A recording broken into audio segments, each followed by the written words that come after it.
Bon, maintenant, passons aux choses sérieuses. Vu que je vous ai démontré que ce dessin précédent n'était pas quelque chose de réel, nous allons parcourir un peu le bouquin sur les mariniers en pensant fort à Mano Solo et sa carcasse pourrie, comme il disait à dire. Alors là, on voit le port d'Amsterdam. Je pense pas qu'il y soit allé, Mano Solo. Je pense pas. Il a plutôt fait les canaux de la France. Ouais. Le port d'Amsterdam, dont parlait Brel. Ça va grandiose.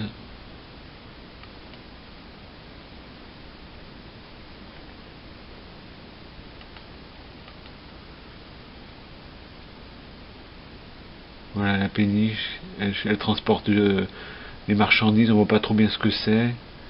Ouais.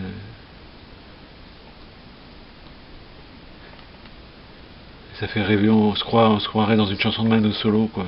Avec la coupe de la péniche, comme elle est agencée, c'est génial, quoi, ça donne envie.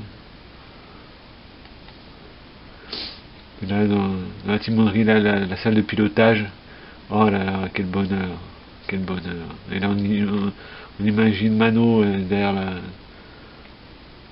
la roue, là. Ouais. Et là, on voit ce que les cargaisons, le principe d'Archimède. Il faudrait tout bouquiner pour. Là, c'est joli aussi. Il porte un drapeau.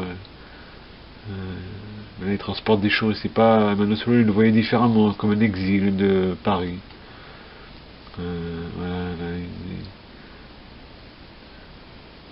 navigation, et un virage. Le Rhin, donc en Allemagne.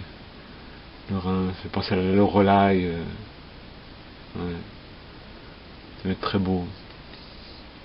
C'est vrai parce que j'irai jamais, j'ai pas assez de thunes, moi, j'ai pas assez d'argent. Naviguer la nuit, voilà, il a dû le faire même, Mano aussi, la nuit.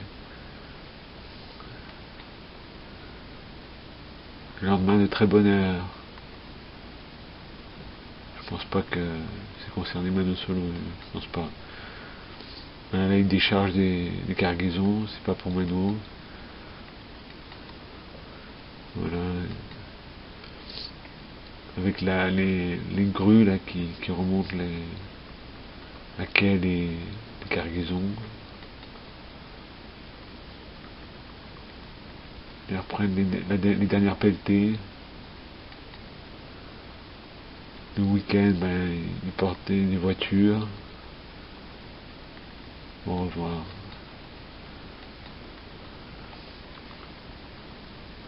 En Belgique. Très beau ça. Très belle église. Très belle église. En Belgique, cette même église. Ouais. En France, là, vous voyez, je sais pas sur quel canal c'est.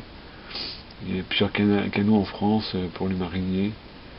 Donc là, on voit qu'il y a une écluse.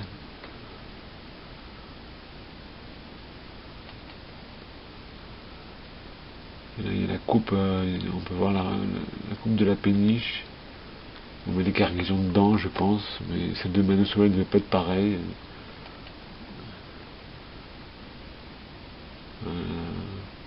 Elle est à quai, là.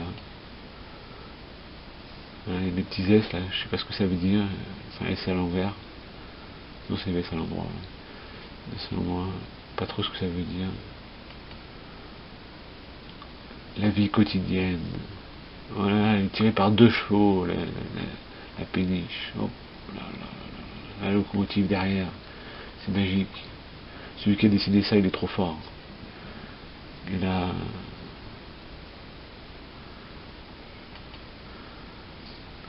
on voit la coupe commencer à agencer. une salle, là, on dirait, où il y a un couple ensemble, salle à manger, enfin, il y a tout qui est prévu, quoi, c'est dingue, pourvu sur l'eau. On voit la salle où ils mangent, un canot qui est tiré par 2 chevaux.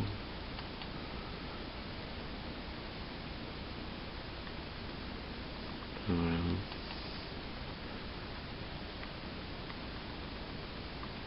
Là, ils mettent le bateau doit être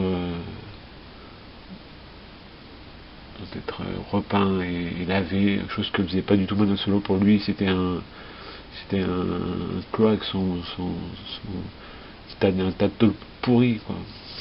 Sa péniche était pas entretenue, il était pas bien. Le marinier trouve du travail, ça c'est pour trouver du travail de la part d'un marinier. Mano Solo, il l'a pas trouvé comme ça, il a trouvé directement. Ou je ne sais pas. La bourse. Voilà le bateau qui arrive sur l'écluse.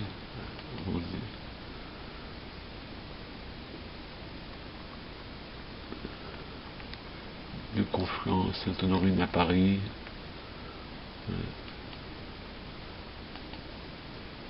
Et voilà, on voit Notre-Dame là, comme Paris, les soirs de retour, il revient. Et alors, il est dans le canal du Midi, puis il revient. Et éternellement, il revient à Paris. Ça fait, voilà, Mano Solo, il pourrait être là, il pourrait être là-dedans. Il n'en parle pas beaucoup jamais de Notre-Dame de Paris, pourtant c'est un haut lieu de Paris, quoi, incontournable. Passer.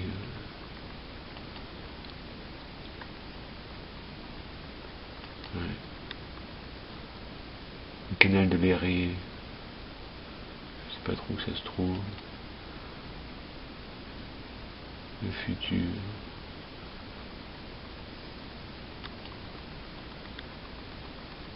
Voilà, on voit la piste, la cabine de pilotage avec plein de boutons.